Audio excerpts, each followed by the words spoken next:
Vamos abrir nossas Bíblias, amados.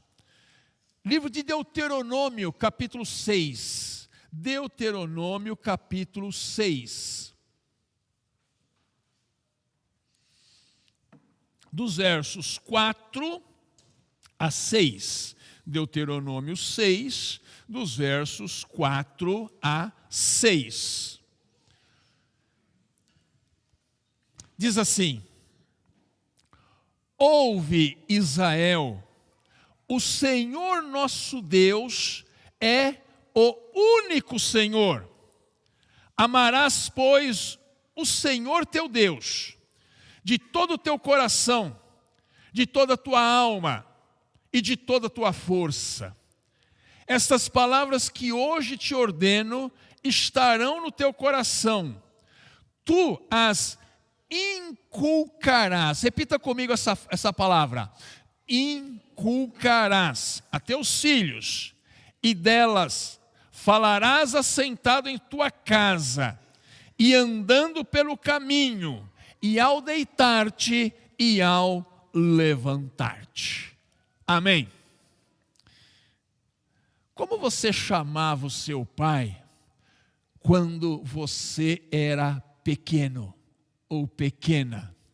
Ou como seu filho ou a sua filha te chamam hoje? Sabe aquele apelido carinhoso, né, que só o filho e filha sabem dar, né, para o pai? Alguém aqui recebeu algum desse apelido do filho ou da filha? Ou alguém aqui chama ou chamava o seu pai com um apelido muito próprio e que ele gostava de ouvir? Tem alguém aqui? Pode falar, Edna. Papito. A Edna chamava o seu pai de Papito. Mais alguém? Bija. Ninguém sabe o que é isso, só o seu pai sabia. Bija. Dona. Não. Sim, o pai chamava, né? No caso chamava você de dona, era isso? O seu filho, entendi. Perfeito. Quem mais? Tem algum nome? Amados, normalmente os filhos dão esses apelidos carinhosos para os seus pais como uma forma de amor, de intimidade, de carinho. E sabiam que no Novo Testamento Deus é chamado de Pai mais de 200 vezes. E algumas vezes, através da palavra aramaica, Abba, Pai, que era uma palavra que expressava um sentimento íntimo de relacionamento entre o filho e o pai, onde havia ternura, confiança e o amor, né, combinando numa única expressão, algo próximo no nosso português, papai.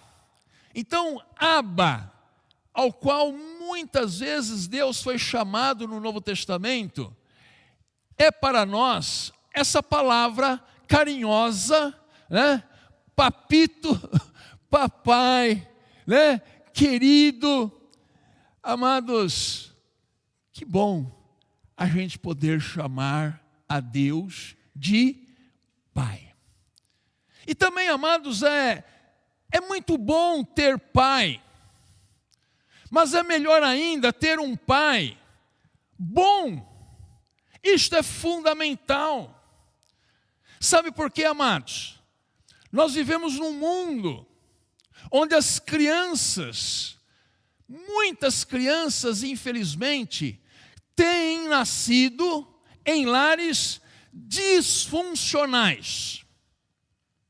E a referência à figura paterna tem sido uma referência traumática, porque essas crianças, elas têm crescido num contexto de ausência de pai.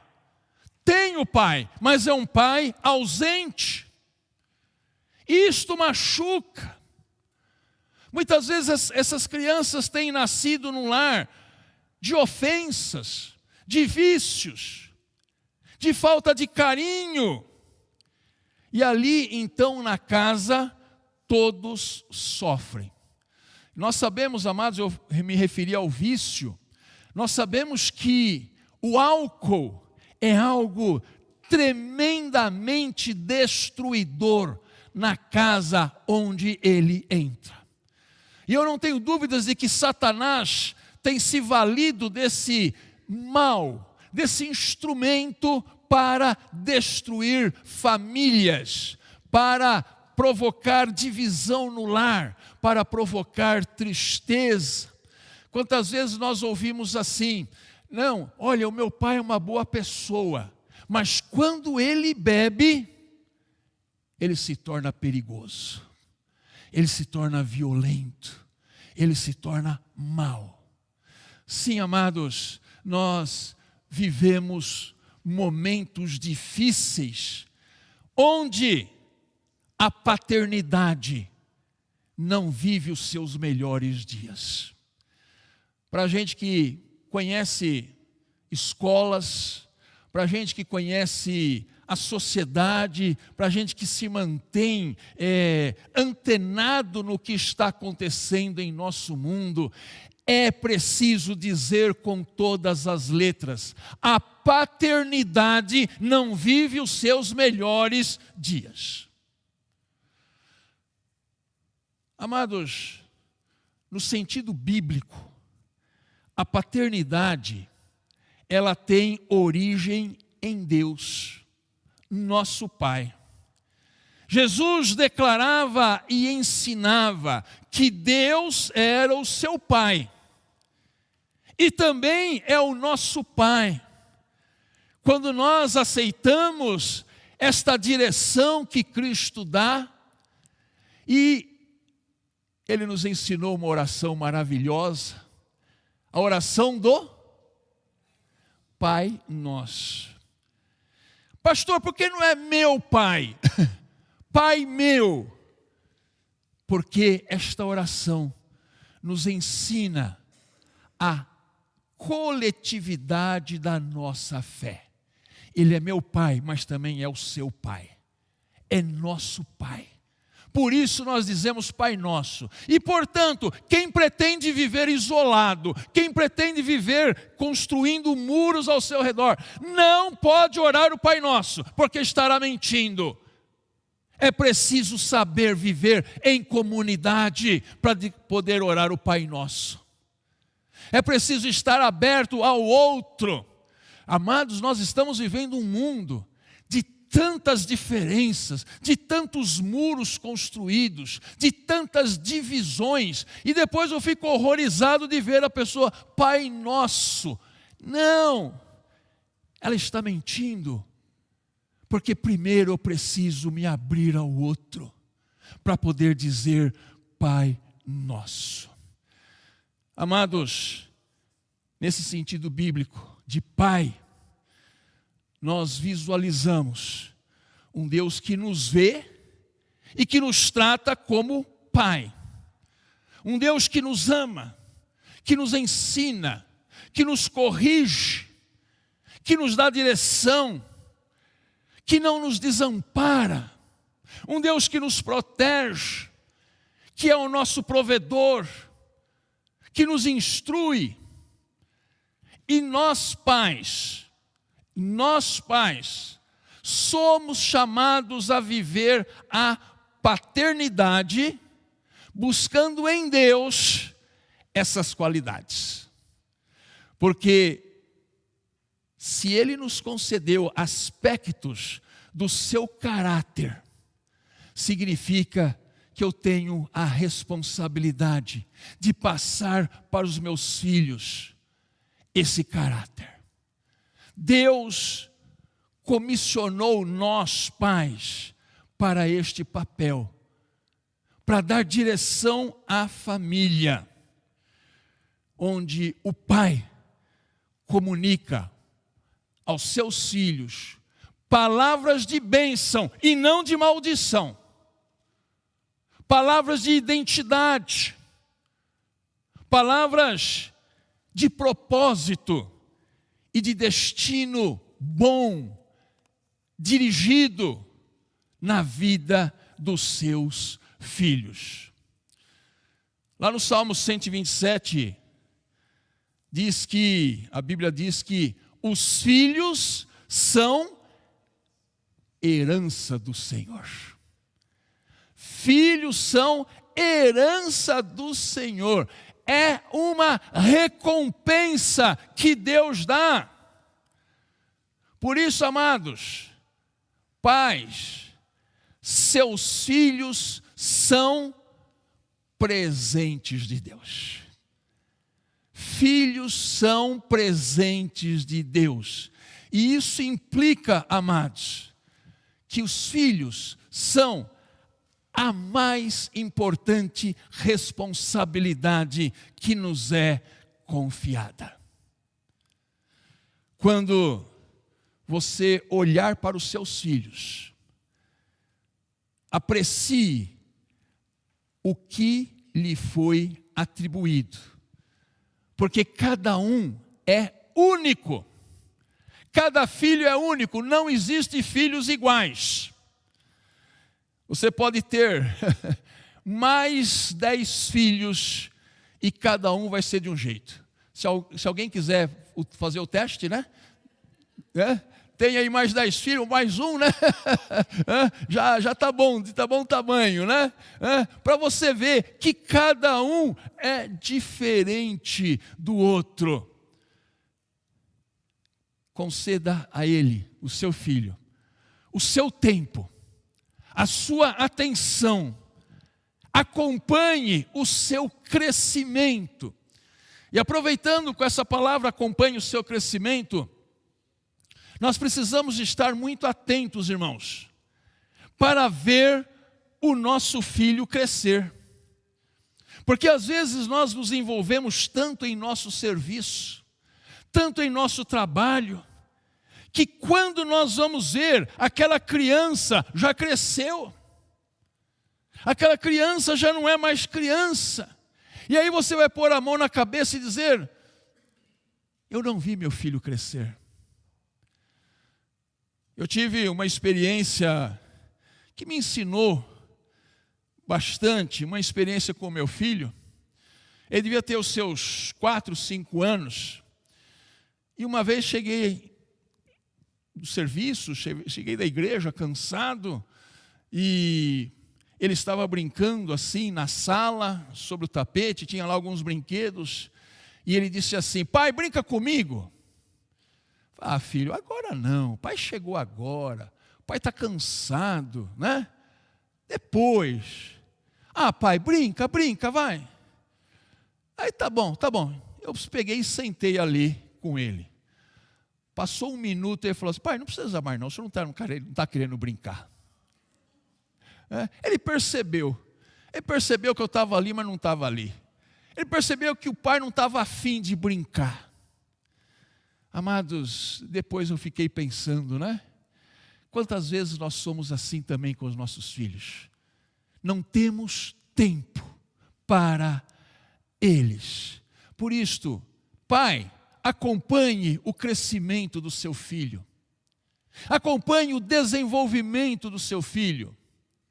Perceba quais são as suas dificuldades neste crescimento. Nós mudamos uma vez o Danilo de escola e acabamos colocando no colégio da Polícia Militar, e foi um tempo muito difícil para o meu filho. E naquele momento eu não pude perceber o quanto aquela escola estava fazendo mal para ele. Só depois de alguns meses é que nós somos capazes de perceber isto. Nós temos de estar atentos às dificuldades dos nossos filhos. Lá em Deuteronômio 6:6, onde nós lemos, amados, diz que os pais devem inculcar, por isso que eu pedi para vocês repetirem, inculcar as palavras de Deus na cabeça dos seus filhos. Ou seja, pai, coloca na cabecinha dele tudo aquilo que eles precisam saber para terem uma vida santa e agradável a Deus. Você sabe o que significa a palavra inculcar? Significa gravar na cabeça deles, imprimir no espírito de alguém algo. Então, eu vou estar levando aquela pessoa a inculcar aquilo que eu estou desejando que ela aprenda. Inculcar é repetir seguidamente. Vejam, amados, Deus está dizendo: pais, vocês têm de inculcar na cabeça dos seus filhos essas coisas boas, para que fique bem gravado. Porque o mundo está inculcando outros valores. Se assiste televisão, se vai para a escola, se vai para cá, se vai para lá, o tempo todo o mundo está inculcando coisas que muitas vezes, amados, muitas vezes vão contrariar a nossa fé. Vão contrariar os nossos valores, vão contrariar os nossos princípios. Portanto, não dê moleza, inculque no seu filho aquilo que é importante, aquilo que Deus quer. Não deixe para o mundo educar o seu filho. É você, pai, é você, mãe, que tem essa responsabilidade. Inculcar significa repetir seguidamente. Você fala hoje, fala amanhã e fala depois da manhã, para que fique bem gravado. E é preciso dizer, né, amados, que Deus exige dos pais e não dos professores da escola dominical a responsabilidade de educar seus filhos, a responsabilidade de falar de Deus a eles. Porque, amados, é tão pouco tempo que passa na escola dominical. É 1 hora de manhã, é meia hora de noite. Mas você precisa passar para eles em casa quem é Deus, quem é Jesus, o que é a palavra de Deus, o que é viver corretamente. É responsabilidade de pai e de mãe. Não deixe para o professor da escola dominical. E nem precisa dizer também, né, que precisamos passar para os nossos filhos uma boa educação. Porque não é a professora lá na escola que vai educar seu filho, pelo amor de Deus, é responsabilidade sua, pai, sua, mãe. E quem é professor sabe do que eu estou falando, né? Muitas e muitas e muitas vezes, o que está faltando àquela criança é simplesmente a educação básica. É simplesmente saber dizer: sim, senhora, perdão, desculpa, falar na hora certa. Isso é responsabilidade de pai e de mãe. A Bíblia diz isto. Quem é professor aqui? Estou certo ou estou errado? É isso, amados. Não é fácil, não. Está faltando educação dentro de casa. Agora, nem precisa dizer, né, que a boa instrução do pai, a boa palavra da mãe, precisa ser acompanhada de bons exemplos. Sabe por quê? Porque criança é espertíssima em detectar contradições. Ela vai saber que você está falando uma coisa, mas está fazendo tudo ao contrário na sua vida. Cuidado, porque, mas eu estou ensinando. Você está falando, mas não está vivendo. E criança, irmãos, Ó, criança, ela capta no ar. Ela sabe o que está acontecendo. A criança sabe o que está acontecendo.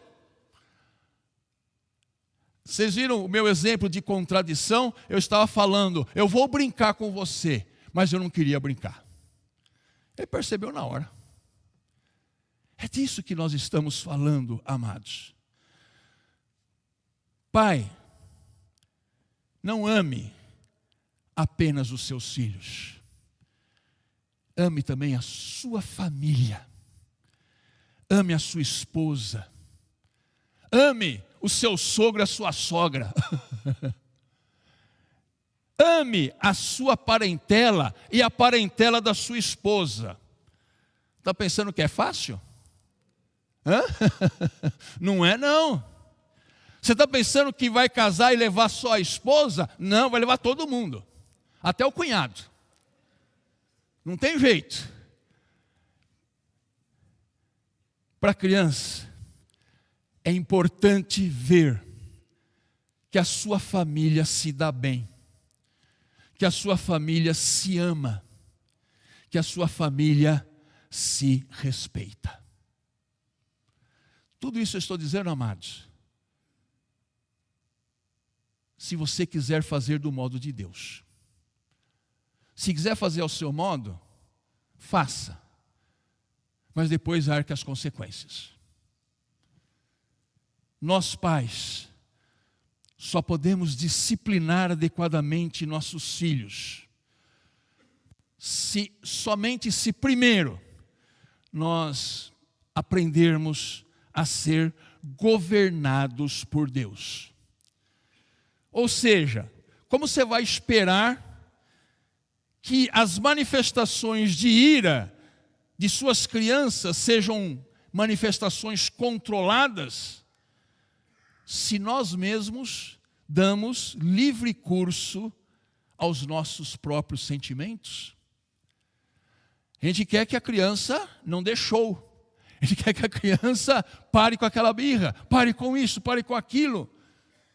A gente quer, mas se esquece que muitas vezes nós mesmos não estamos sendo controlados. Nós mesmos não estamos tendo domínio próprio. Nós mesmos não estamos tendo paciência. Pais, continuem sendo e fazendo o melhor que podem para os seus filhos. Para que os seus filhos olhem para você, pai. Olhe para você, mãe, aproveitando, né? Olhe para você, mãe, e saiba que a sua mãe, que o seu pai, são servos e servas do Senhor. Por isto, nesta noite, eu quero deixar uma palavra final de preocupação a todos nós, porque, é claro, isso que eu vou falar não é algo fácil, mas é algo que nós, como igreja, precisamos compreender, precisamos discutir, precisamos entender como mudar esta situação. E o que é que eu quero dizer aqui para terminarmos? Esta é uma geração de filhos que tem cada vez mais privilégios e cada vez menos responsabilidades. Esse nosso modelo, irmãos, de criação tem poupado os filhos de tudo. Tem poupado de tarefas domésticas. Tem poupado de responsabilidades de cuidar do seu quarto. Tem poupado eles terem qualquer tipo de problema. E os direitos que eles imaginam ter, né, porque para eles tudo é ter direito, são muito maiores, bem maiores do que os deveres. E qual é o resultado disso, irmãos? Uma geração cada vez mais imatura, cada vez mais mimada. Uma geração que não aceita dificuldades, não aceita frustrações. Eu estou frustrada.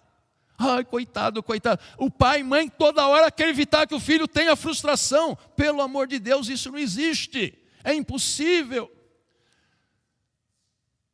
Uma geração que não aceita derrotas.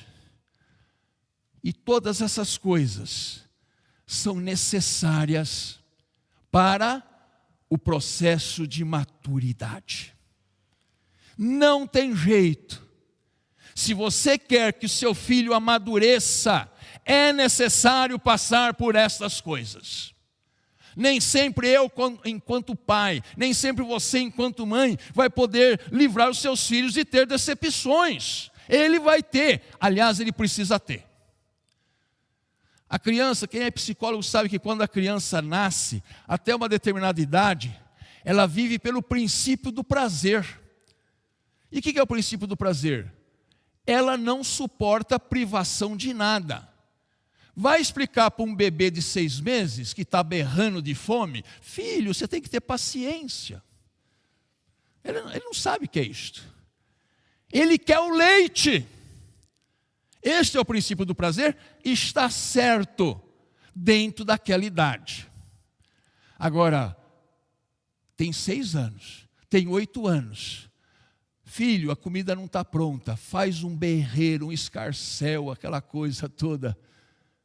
Alguma coisa está errada. Ele precisa entender que já não é mais pelo princípio do prazer, mas agora é o princípio da realidade. Percebem, amados? E somente se essa criança amadureceu, ela vai ter naquela idade um pouquinho maior, paciência para poder suportar a frustração de não comer na hora que quer. E nós precisamos entender uma coisa, amados. Deus, como Pai, é o modelo de paternidade a ser seguido. Vocês concordam? Nós estamos falando tudo o que Deus quer. E Deus não nos poupa dos processos. Nós precisamos passar pelos processos. Eu, pastor Daniel, continuo passando por processos que Deus está colocando sobre a minha vida. E aí eu pergunto, por que você quer poupar o seu filho dos processos? Ou quer livrá-lo dos processos? Pense nisso, meu irmão, minha irmã. Deus está tratando cada um de nós. Tratando o pai, tratando a mãe, tratando o cristão, num processo longo, árduo, dolorido e saudável. Percebe? É dolorido, não é, meu irmão? Não é? Não é fácil. Não é fácil. E nós somos chamados a fazer o mesmo com nossos filhos. Não poupe seus filhos dos processos. Deus está tratando você. E Deus quer tratar, através de você, a vida dele. Que Deus nos abençoe. Ô pastor, a gente vem na igreja que é uma palavra alegre, que é uma palavra mimosa. Se você está pensando assim, está faltando passar pelo processo.